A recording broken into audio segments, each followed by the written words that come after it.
আজকে গতিবিদ্যা চ্যাপ্টার শুরু করতে যাচ্ছে তোমাদের আজকে প্রথম লেকচার। এর আগে আমরা ভেক্টর চ্যাপ্টার মোটামুটি 21টা ক্লাস লাগছিল আমাদের ভেক্টর চ্যাপ্টারে। তো আমরা এখন গতিবিদ্যা শুরু করি। গতিবিদ্যা সম্বন্ধে তোমাদের ধারণা আছে, স্কুলে পড়ে আসছো। তোমরা স্মরণ, ত্বরণ, বেগ এগুলো পড়ে আসছো। এই জিনিসগুলো আমরা আবার পড়বো, আরও নতুন কিছু আমরা এখানে অ্যাড করবো। তো কোনো বস্তু গতির বা গতিশীল কিনা বা স্থিতিশীল কিনা এটা বোঝানোর জন্য একটা কাঠামো লাগবে, একটা প্রসঙ্গ লাগে বা রেফারেন্স বলে এটাকে। তো আমরা প্রথমে এই রেফারেন্স কী জিনিস সেটা একটু দেখেন। এটার নাম হচ্ছে প্রসঙ্গ কাঠামো। প্রসঙ্গ কাঠামো। প্রসঙ্গ কাঠামো বলতে আমরা আসলে কী বুঝি?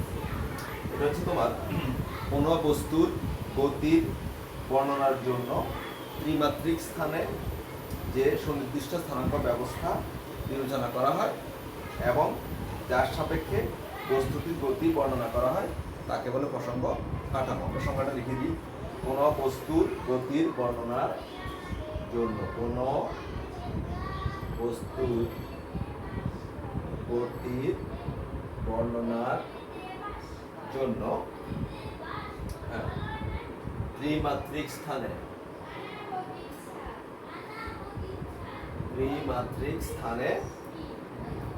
যে সুনির্দিষ্ট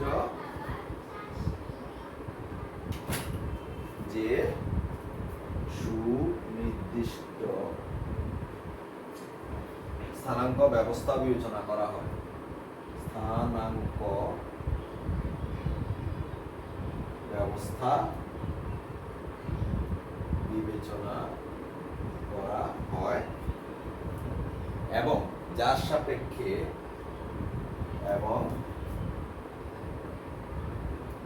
সাপেক্ষে বস্তুটির গতি বর্ণনা করা হয়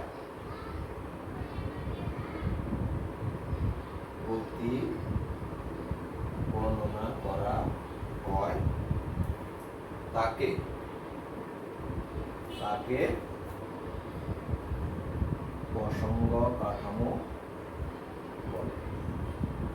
আচ্ছা, অর্থাৎ কোনো বস্তু গতি বর্ণনার জন্য যেই ত্রিমাত্রিক স্থানাঙ্ক ব্যবস্থায় যে কাঠামো বর্ণনা করা হয় তাকে বলে প্রসঙ্গ কাঠামো, এবং ওই কাঠামোর সাপেক্ষে একটা বস্তু গতিশীল আছে নাকি স্থির আছে সেটা বিবেচনা করা হয় বা সেটা তোমার দেখা হয় যে কোনো বস্তু স্থির নাকি গতিশীল। ওই কাঠামোটা হচ্ছে প্রসঙ্গ কাঠামো। যেমন ধরো আমি হাঁটতেছি, তো এই যে রুমটা একটা প্রসঙ্গ কাঠামো হতে পারে। এটা ত্রিমাত্রিক স্থানাঙ্ক ব্যবস্থায়। তো আমি যে হাঁটতেছি, এখন আমি গতিশীল এই রুমটার সাপেক্ষে। এবার আমি দাঁড়িয়ে আছি, এখন আমি স্থিতিশীল এই রুমের সাপেক্ষে। তাহলে এই রুমটাই হচ্ছে তোমার একটা প্রসঙ্গ কাঠামো।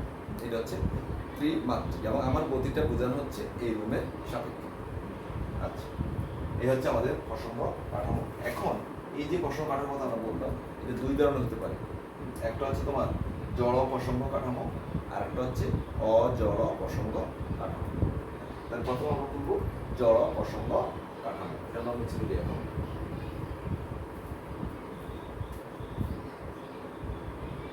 জড় প্রসঙ্গ কাঠামো। আচ্ছা, এটা হচ্ছে যে প্রসঙ্গ কাঠামোর কোনো ধরনের ত্বরণ বা মন্দন থাকে না। অর্থাৎ যাকে আমরা রেফারেন্স হিসেবে ব্যবহার করবো, যে প্রসঙ্গ কাঠামোটা আমরা ব্যবহার করবো সেটা তোমার হয় স্থির থাকবে অথবা সমবেগে গতিশীল হবে।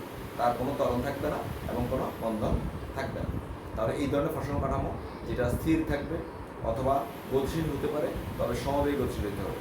তার মধ্যে কোনো ত্বরণ থাকতে পারবে না এবং কোনো মন্দন থাকতে পারবে না। এই ধরনের প্রসঙ্গ কাঠামো হচ্ছে তোমার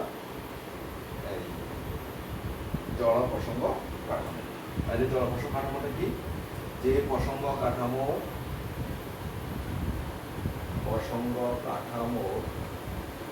কোনো ত্বরণ বা মন্দন থাকে না। অর্থাৎ যে কাঠামো স্থির থাকে, স্থির অথবা সমবেগে গতিশীল, স্থির বা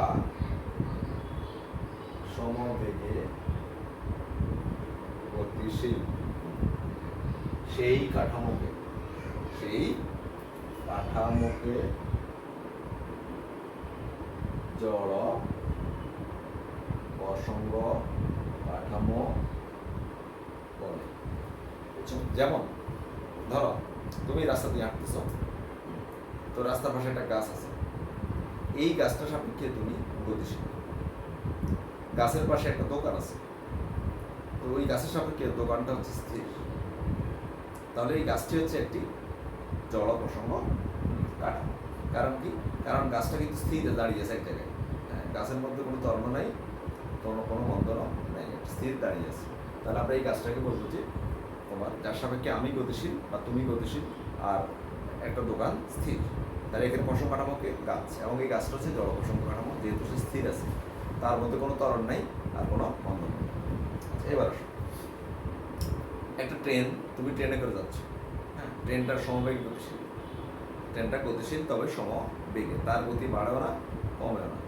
তাহলে ট্রেনের মধ্যে তুমি বসে আছো, সিটে বসে আছো, তাহলে ট্রেনটি সাপেক্ষে তুমি স্থির, তাহলে ট্রেনটি হচ্ছে এখানে প্রসঙ্গ কাঠামো।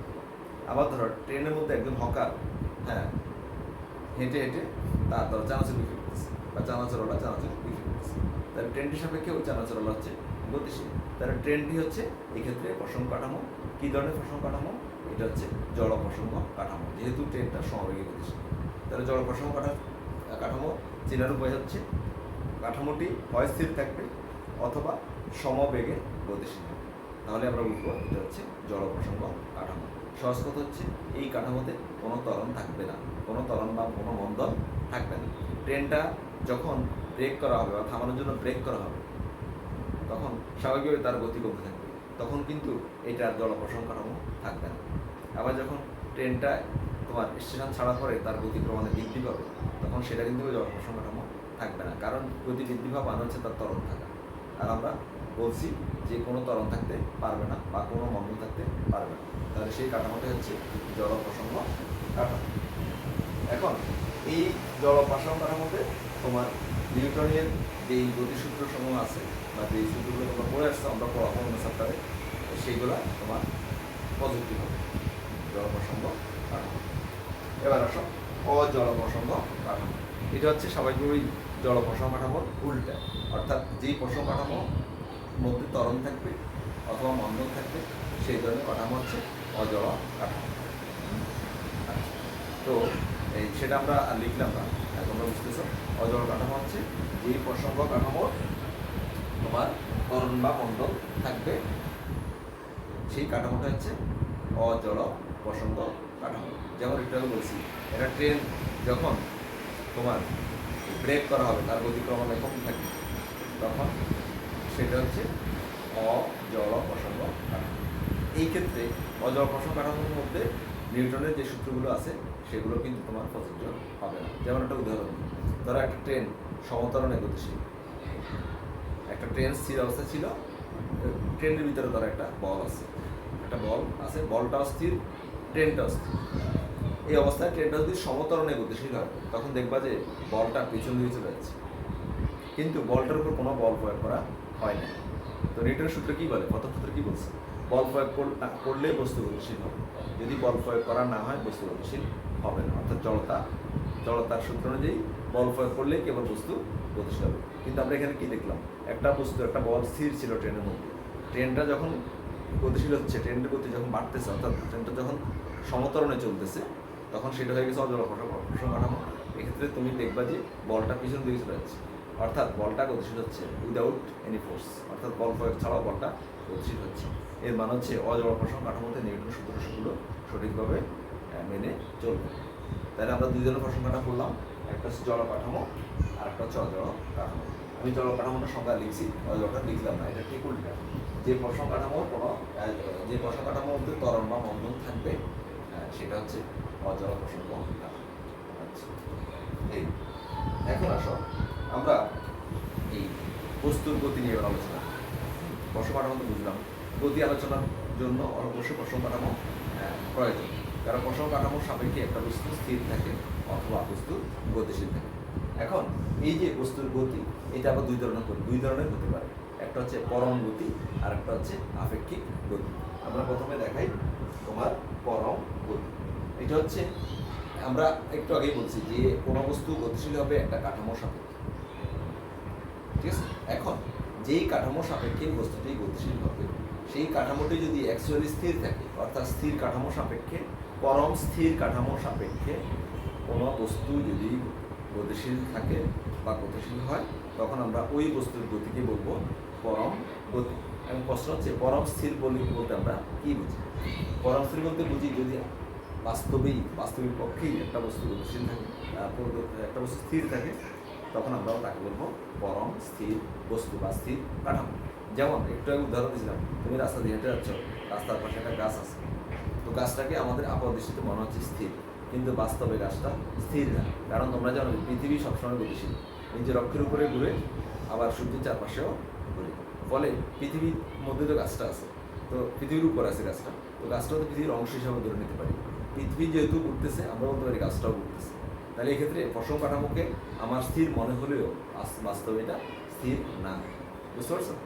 যদি বাস্তবে সেটা স্থির থাকতো, অ্যাকচুয়ালি স্থির থাকতো, তাহলে আমার গতিটা হতো পরম গতি। বাস্তবে কোনো গতি পরম গতি না, সবই হচ্ছে আপেক্ষিক গতি। পরম গতি হচ্ছে সেটা যখন কোনো কাঠামো সাপেক্ষে একটা বস্তুর গতিশীল হবে এবং সেই কাঠামোটি যদি বাস্তবিক পক্ষে স্থির থাকে বা পরম স্থির থাকে, তখন সেটা হচ্ছে পরম গতি। তার পরম গতির সংজ্ঞাটা আমরা লিখতে পারি এইভাবে,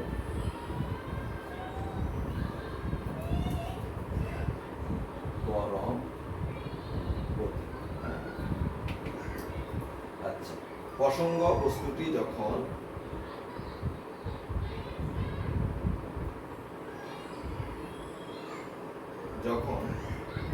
পরম স্থিতিতে থাকে, পরম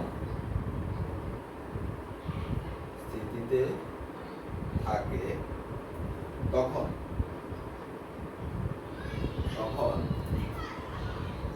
তার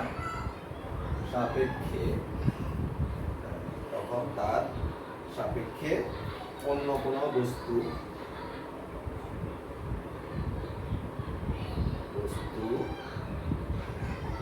গতিশীল থাকলে তাকে পরম গতি বলে। অর্থাৎ যার সাপেক্ষে একটা বস্তু গতিশীল, সেই কাঠামোটি, যাকে আমরা বলবো প্রসঙ্গ কাঠামো, সেই প্রসঙ্গ কাঠামো যদি বাস্তবিক পক্ষে স্থির থাকে বা পরম স্থিতি থাকে, তখন আমরা তাকে বলবো যে, তখন আমরা ওই বস্তুর গতিকে বলবো পরম গতি। বাস্তবে কোনো প্রসঙ্গ কাঠামোই স্থির থাকে না পৃথিবীতে, তাহলে আমরা বলতে পারি যে পৃথিবীতে পরম গতি বলতে কিছু নেই। আচ্ছা, এবার আসো, তাহলে সব কি আছে? সব হচ্ছে আপেক্ষিক গতি। অর্থাৎ যার সাপেক্ষে গতিশীল, অর্থাৎ যেই কাঠামো সাপেক্ষে গতিশীল, সেই কাঠামো যদি নিজেই গতিশীল হয়, তখন আমরা তাকে বলবো আপেক্ষিক গতি। তাহলে আপেক্ষিক সংখ্যাটা আমরা লিখি, সেটা হচ্ছে তোমার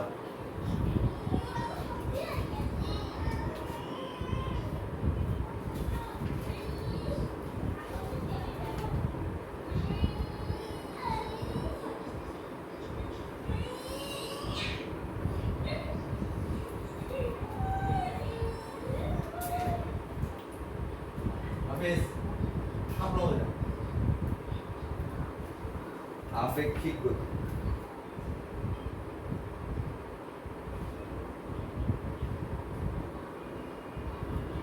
আপেক্ষিক গতি।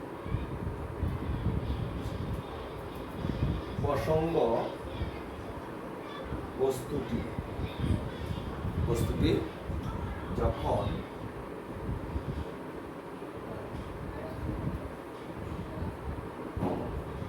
বাস্তবিক স্থিতিতে না থাকে, অর্থাৎ গতিশীল থাকে, তখন ওই প্রসঙ্গ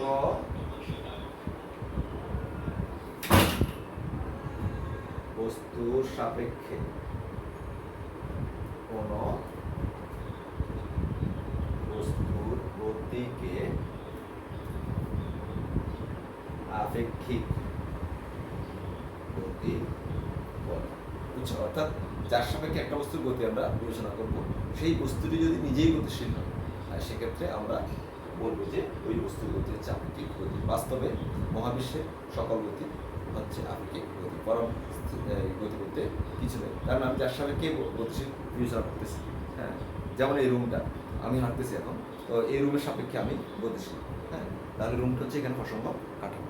যদি রুমটা স্থির থাকে বাস্তবিক পক্ষে, তাহলে আমার গতি হবে পরম গতি। কিন্তু বাস্তব পক্ষে তো রুমটা স্থির না, রুমটা হচ্ছে পৃথিবীর উপরে আছে, পৃথিবী যদি ঘুরতেছে রুমটাও ঘুরতেছে বা গতিশীল, অর্থাৎ আমার গতিটা এই ক্ষেত্রে পরম গতি হবে না। বাস্তবে কোনো গতি পরম গতি না, সকল গতি হচ্ছে আপেক্ষিক গতি। আচ্ছা, এখন এই গতি সংক্রান্ত কতগুলো সংজ্ঞা আছে যেগুলো তোমরা স্কুলে পড়ে আসছো। আমরা এখানে আর একটু দেখাই, অনেক সময় পরীক্ষা সেই কারণে দেখাচ্ছি।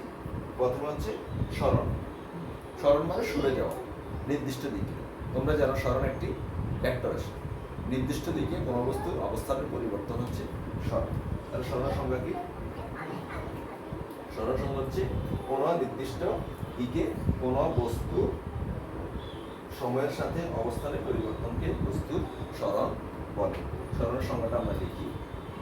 স্মরণ কোনো নির্দিষ্ট দিকে কোনো বস্তুর সময়ের সাথে অবস্থান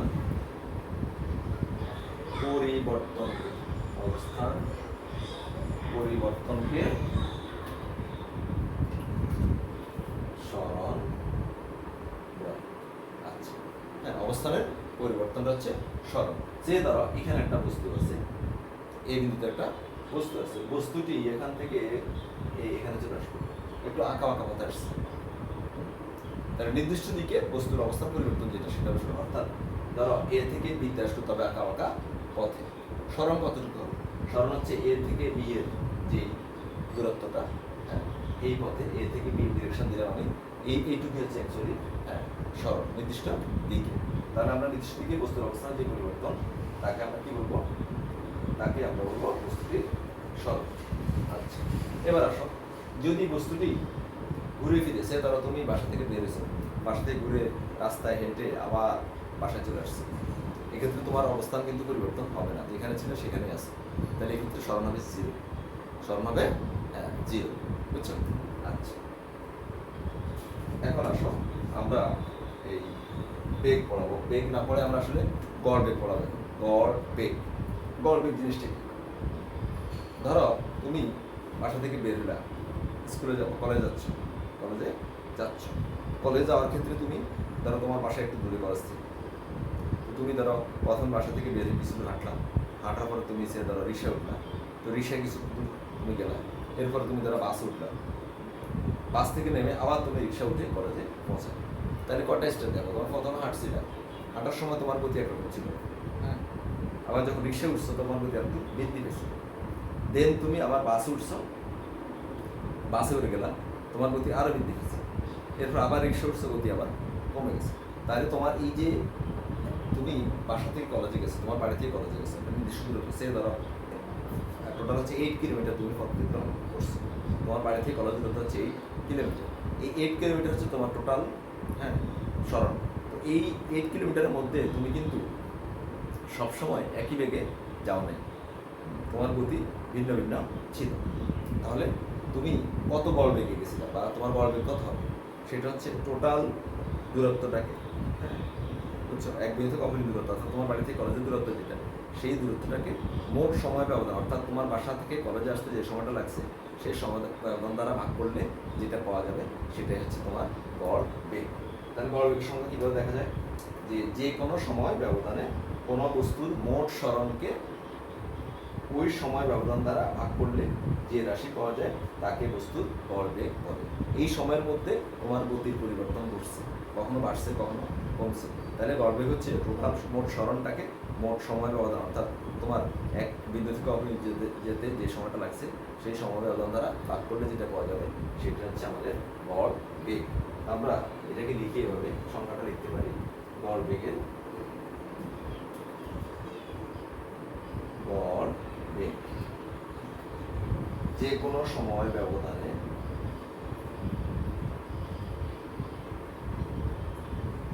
ব্যবধানে কোন বস্তুর মোট সরণকে ওই সময় ব্যবধান দ্বারা ভাগ করলে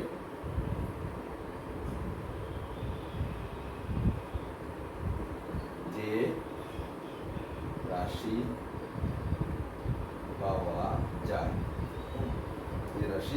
পাওয়া যায় তাকে বস্তুটির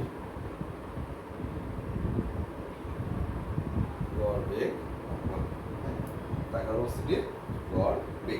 তাহলে গড় বেগটা আমরা কিভাবে হিসাব করবো, ব্যাখ্যা করলে কিভাবে? সে ধরো তোমার বাসা থেকে তোমার কলেজে আসতে সময় লাগলো ডেল্টা টি সময়, ডেল্টা টি সময় ব্যবধান, সময়টাকে আমরা প্রকাশ করি টি দ্বারা, তো সময় ব্যবধান হবে ডেল টি বা ডেল্টা টি। তোমার বাসা থেকে কলেজ দূরত্ব হচ্ছে 8 কিলোমিটার, তো এই 8 কিলোমিটার আমরা কি বলবো? ডেল এস, এস মানে সরণ, তো ডেল এস মানে সময় সরণ অবস্থানের পরিবর্তন, ঠিক আছে? বা এটা আমরা ডেল আর বলতে পারি, ডেল আর অবস্থানের পরিবর্তন, আমরা ভেক্টর করছি অবস্থান ভেক্টর আর, তো আর অবস্থানের পরিবর্তন হচ্ছে সরণ, তো অবস্থান যেহেতু অবস্থান ভেক্টর হচ্ছে আর, অবস্থান পরিবর্তন আমরা বলবো ডেল আর, বা সরণকে আমরা বলবো ডেল আর। তাহলে তোমার বাসা থেকে কলেজ দূরত্ব 8 কিলোমিটার, এটা হচ্ছে ডেল আর। আর এবং সময়ের ব্যবধান, তুমি বাসা থেকে কলেজে আসতে সময় লাগবে ধরো 40 মিনিট, এই 40 মিনিট হচ্ছে সময়ের ব্যবধান ডেল টি। তাহলে del R by del T মোট সরণকে মোট সময় ব্যবধান দ্বারা ভাগ করতে হবে, তাহলে যেটা পাওয়া যাবে সেটাই হচ্ছে তোমার এই গড় বেগ। তাহলে ব্যাখ্যাটা কেমন হবে একটু লিখি, গড় বেগের ব্যাখ্যা।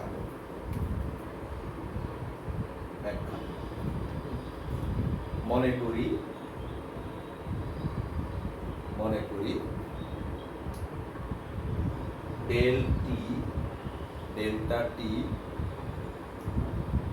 সময় ব্যবধানে কোন বস্তু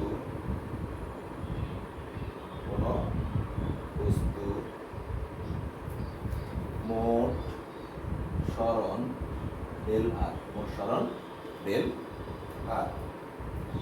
সুতরাং গড় বেগ ভি সমান, দেখো আমি গড় বেগটা কি বলতেছি, ভির উপরে অ্যারোসিলটা দিচ্ছি, অ্যারোসিলটা দিচ্ছি এই কারণে যে বেগ হচ্ছে আমাদের কি রাশি? ভেক্টর রাশি, হ্যাঁ।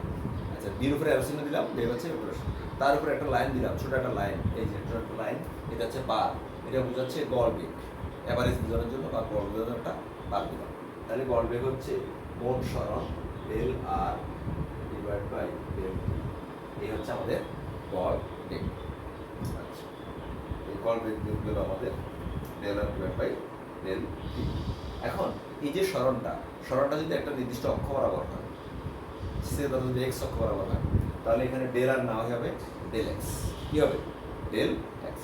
যদি ওয়াই অক্ষ বরাবর ঘটে সরণটা, তাহলে ডেল আর না হবে ডেল ওয়াই, এভাবে আমরা লিখতে পারি। তাহলে নির্দিষ্ট অক্ষ বরাবর এক্স অক্ষ বরাবর যদি গড় বেগ হয়, অর্থাৎ সরণটা যদি এক্স অক্ষ বরাবর ঘটে, তাহলে গড় বেগ হবে এক্স অক্ষ বরাবর, সেক্ষেত্রে আমরা এটা বলবো ভি এক্স। ভি এক্স সমাধান কি দাঁড়ায়? উপরে বার দিতে হবে, যেহেতু গড় বেগ, এটা হচ্ছে del X divide by del T, del X divide by del T. একটা কথা লক্ষ্য করো, এখানে এই যে ভিটা এখানে ভেক্টর রাশি, ভেক্টর হচ্ছে ভেক্টর রাশি, আর সরণ যেটা ডেল এক্স সেটাও কিন্তু ভেক্টর রাশি হয়। তো আমরা এটাকে del X vector divide by del T বলতে পারি। ডেল এক্স ভেক্টর কেন লিখছি? এক্স অক্ষ বরাবর অর্থাৎ নির্দিষ্ট দিকে, এটা সরণ তার একটা দিক আছে। আচ্ছা, ডেল এক্স ভেক্টরটাকে আমরা অন্যভাবে লিখতে পারি, কিভাবে?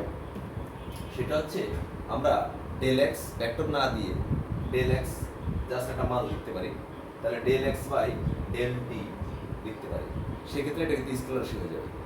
কিন্তু আমরা জানি বেগ হচ্ছে একটা ভেক্টর রাশি, হ্যাঁ। তাহলে এই ক্ষেত্রে কি করতে হবে? একটা একক ভেক্টর আই দ্বারা গুণ করতে হবে। অর্থাৎ আমি বলতে চাচ্ছি আমরা এক্স অক্ষ বরাবর গড় বেগটাকে এভাবে প্রকাশ করতে পারি, del X vector divide by del T. Del X vector কেন বলছি? কারণ বেগের দিক আছে, নির্দিষ্ট সরণের দিক আছে, নির্দিষ্ট দিকে এক্স অক্ষ বরাবর সরণ ঘটছে। তাহলে আমরা এটা বলতে পারি যে এক্স অক্ষর বেগ হচ্ছে, গড় বেগ হচ্ছে del X vector divide by del T. অথবা এও বলা যায় আমি ডেল এক্সটাকে ভেক্টর ফর্মে না লিখে শুধু মানে তোমার মান হিসাবে লিখতে পারি, শুধু del X by del T লিখতে পারি, তবে এই ক্ষেত্রে এটা স্কেলার রাশি হবে। আর যেহেতু গড় বেগ ভেক্টর রাশি, অতএব ডেল এক্স শুধু del X by del T লিখতে এটা গুণ হবে। এই ক্ষেত্রে কী করতে হবে, একটা একক ভেক্টর স্মল আই দ্বারা গুণ করতে হবে। কেন স্মল আই দ্বারা গুণ করলাম, কারণ আমরা জানি, আমরা ভেক্টর চ্যাপ্টারে পড়েছিলাম যে এক্স অক্ষ বরাবর এক ভেক্টর হচ্ছে আই, এই কারণে আমরা এটাকে আই দ্বারা গুণ করি। একইভাবে যদি ওয়াই অক্ষ বরাবর আমরা গড় বেগ বের করি, তাহলে ভি ওয়াই হবে, ভি ওয়াই সমান হবে del Y vector divide by del T. এটাকেও তোমার, আমি যদি শুধু del Y by del T লিখি লেখা যাবে, তবে সেক্ষেত্রে যে দ্বারা গুণ করতে হবে, অর্থাৎ এক্ষেত্রে হবে del Y divide by del T into J. এই হচ্ছে তোমার গড় বেগ। আচ্ছা, এরপরে আমরা পড়াবো বেগ বা তাৎক্ষণিক বেগ। তোমরা স্কুলে পড়ে আসছো বেগ বা তাৎক্ষণিক বেগ। আচ্ছা, তাৎক্ষণিক কেন আসবে, মুহূর্তের মধ্যে, অর্থাৎ কোনো একটা মুহূর্তের বেগ, কোনো একটা মুহূর্তের বেগ হচ্ছে বেগ বা শুধু বেগ অথবা তাৎক্ষণিক বেগ। আচ্ছা, এক্ষেত্রে কোনো একটা মুহূর্তের বেগ কেন বলছে দেখো, কারণ আমরা গড় বেগের ক্ষেত্রে দেখছিলাম বেগের মানের পরিবর্তন ঘটতেছে। হ্যাঁ, এই কারণে আমরা টোটাল দূরত্বটাকে টোটাল সময় ব্যবধান দ্বারা ভাগ করছি। তো তাৎক্ষণিক বেগ মানে হচ্ছে কোনো একটা মুহূর্তের বেগ বা তৎক্ষণাৎ বেগ, তৎক্ষণাৎ থেকে তাৎক্ষণিক। হ্যাঁ, এই মুহূর্তে ধরো আমি হাঁটতেছি, তো আমার গতি ধরো চেঞ্জ হচ্ছে, তো এই মুহূর্তে আমার বেগ কত, সেটা আমরা কীভাবে করবো, সেটা বের করবো। এই মুহূর্তে যেহেতু বলছি, খুব কম সময় ব্যবধান তোমাকে নিতে হবে। খুব কম সময়ের ব্যবধানে বা মুহূর্তের মধ্যে আমার স্মরণ কতটুকু হলো এবং এই সময়টা কতটুকু লাগলো, এই মুহূর্তের মধ্যে আমার স্মরণ এবং সময়ের যেই অনুপাত, সেটাই হচ্ছে মূলত তাৎক্ষণিক বেগ। অর্থাৎ আমরা বলতে পারি যে সময় ব্যবধান যদি শূন্যের কাছাকাছি হয় বা তৎক্ষণাৎ হয়, তখন মোট স্মরণকে মোট সময় ব্যবধান দ্বারা ভাগ করলে যেটা পাবো সেটা হচ্ছে তাৎক্ষণিক বেগ বা বেগ। সংজ্ঞাটা এবার লিখি আমরা, তাৎক্ষণিক বেগ বা বেগ, এটা হচ্ছে সময়ের ব্যবধান শূন্যের কাছাকাছি হলে, সময়ের ব্যবধান শূন্যের কাছাকাছি হলে বস্তুর স্মরণের হার। স্মরণের হার মানে বোঝাচ্ছে যে মোট স্মরণ ডিভাইড বাই মোট সময়। কাছাকাছি হলে বস্তুর স্মরণের হারকে তাৎক্ষণিক বেগ বা বেগ আমরা এটাকে কিভাবে লিখব, একটু আগে তো আমরা গড় বেগ দেখাচ্ছিলাম। যেহেতু এটা তাৎক্ষণিক বেগ, আমরা এটাকে শুধু ভি আকারে লিখব, এর উপরে আরেকটা লাইন বা এভারেজ চিহ্ন দেওয়ার কোনো প্রয়োজন নাই, শুধু ভি ভেক্টর চিহ্ন, ভির উপরে ভেক্টর চিহ্ন। আচ্ছা, এখন আসুন স্মরণের হারকে বলছে সময় ব্যবধান শূন্যের কাছাকাছি হলে। এই যে সময়ের ব্যবধান শূন্যের কাছাকাছি হলে, এটাকে আমরা ম্যাথমেটিক্যালি কীভাবে লিখব, হ্যাঁ এভাবে লিখব, limit del T tends to zero. তোমরা এটা পড়ার কথা, ক্যালকুলাস যদি তোমাদের পড়ায় আপনার, তার ক্যালকুলাসের প্রথম যে চ্যাপ্টারটা লিমিট ও ফাংশন, প্রথম যে চ্যাপ্টার লিমিট ও ফাংশন, সেখানে আছে তোমার লিমিট। এখানে আমি সংক্ষেপে লিখছি এলটি, পুরোটা লিখি নেই। এলটি মানে লিমিট বোঝাচ্ছে, লিমিট মানে শর্ত বা সীমাবদ্ধতা। তোমরা জানো লিমিট মানে লিমিটেশন মানে সীমাবদ্ধতা। এই ক্ষেত্রে আসলে এই লিমিট মানে সীমাবদ্ধতা বোঝায় নেই, লিমিট বলতে বোঝাচ্ছে শর্ত। আসলে শর্তটা একটা সীমাবদ্ধতা। ধরো তুমি একটা কাজ করলা, তো এই কাজটার জন্য তোমাকে কিছু শর্ত দেওয়া হয়েছে, তার মানে তুমি আসলে এই কাজটা ইচ্ছামতো করতে পারবে না, কিছু শর্ত তোমাকে পালন করতে হবে, অর্থাৎ তুমি সীমাবদ্ধ, একটা সীমায় আবদ্ধ তুমি, বুঝছো? এই কারণে এটা হচ্ছে লিমিট। তো লিমিটটা কি, আমরা প্রথমে বলছি যে তাৎক্ষণিক বেগ মানে হচ্ছে তৎক্ষণাৎ, অর্থাৎ মুহূর্তের মধ্যে কোনো একটা মুহূর্তের বেগ, এর মানে হচ্ছে সময়ের ব্যবধান হবে শূন্যের কাছাকাছি। এইটাকেই আমরা ম্যাথমেটিক্যালি লিখব লিমিট বা সীমাবদ্ধতা বা শর্ত, যে ডেল টি অর্থাৎ সময়ের ব্যবধান tends to zero. Tends to zero মানে হচ্ছে জিরো নয়, তবে জিরোর কাছাকাছি, অর্থাৎ খুবই অল্প, খুবই ক্ষুদ্র মান। সময়ের ব্যবধান খুবই ক্ষুদ্র, যেহেতু তৎক্ষণাৎ সময়ের ব্যবধান শূন্যের কাছাকাছি। এই কারণে আমরা এটাকে লিখবো del T tends to zero. এটা কিন্তু আমরা গড় বেগের ক্ষেত্রে লিখে নেব। কেন লিখে, সেখানে তো এরকম বলা নেই যে তৎক্ষণাৎ বেগ, গড় বেগ কিন্তু তৎক্ষণাৎ না, যে কোনো ডিউরেশন হতে পারে সেটা। হ্যাঁ, তো তুমি ধরো নোয়াখালী থেকে ঢাকা যাচ্ছ, তোমার 5 ঘন্টা সময় লাগবে, তাহলে সেটা 5 ঘন্টা হতে পারে। তুমি নোয়াখালী থেকে ধরো সে দিল্লি যাচ্ছ, বাই রোড বাস যাচ্ছ, তোমার ধরো সে 5 দিন সময় লাগবে। ইন্ডিয়ার দিল্লি অনেক দূর, সেক্ষেত্রে তোমার সময় ব্যবধান 5 দিন হতে পারে, বুঝছো? তুমি জাহাজে করে যাচ্ছ, সে ধরো ব্রাজিলে যাচ্ছ, ব্রাজিল, সেক্ষেত্রে তোমার সময় হয়তো লাগতে পারে 15 দিন, 1 মাস লাগতে পারে। অর্থাৎ গড় বেগের ক্ষেত্রে সময় ব্যবধানের কোনো শর্ত নাই বা সীমাবদ্ধতা বা নাই, লিমিট নাই। কিন্তু তাৎক্ষণিকের মানে হচ্ছে মুহূর্তের মধ্যে, অর্থাৎ কোনো একটা মুহূর্তে সময় ব্যবধান হতে হবে শূন্যের কাছাকাছি। এই কারণে আমরা এটাকে লিখবো limit del T tends to 0।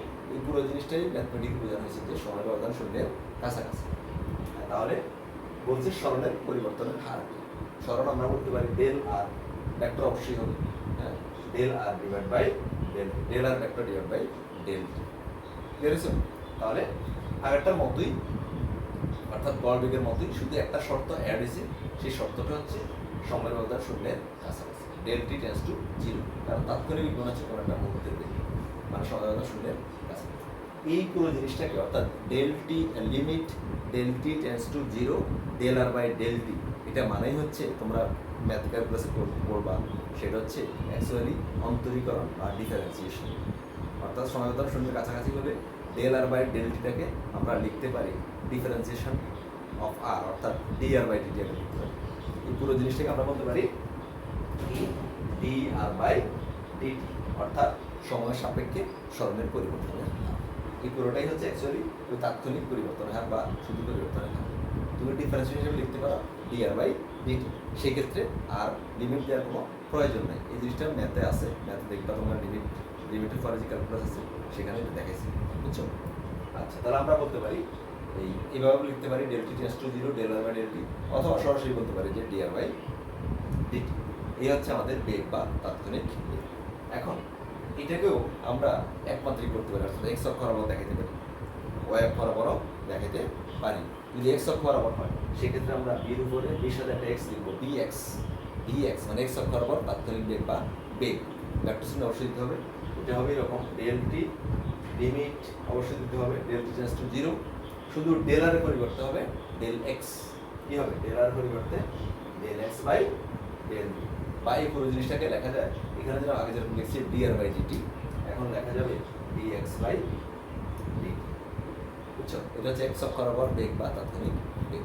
একইভাবে ভি ওয়াই অক্ষ বরাবর বেগ বা তাৎক্ষণিক বেগ লেখা যায় ভি ওয়াই সমান হচ্ছে limit del T tends to 0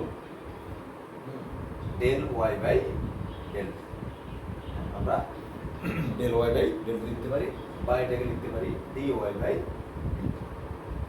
ব্যাস, এটা লিখতে পারি ডি ওয়াই বাই ডিটি, বুঝছো? আচ্ছা, এই হচ্ছে আমাদের তাৎক্ষণিক বেগ বা শুধু বেগ। তো আমাদের আজকে প্রথম ক্লাস গতিবিদ্যার, আজকে বেশি পড়াবো না, যেগুলো পড়েছি এগুলো স্কুলের কোর্স হয়তো, এখন আবার একটু দেখালাম, বুঝছো?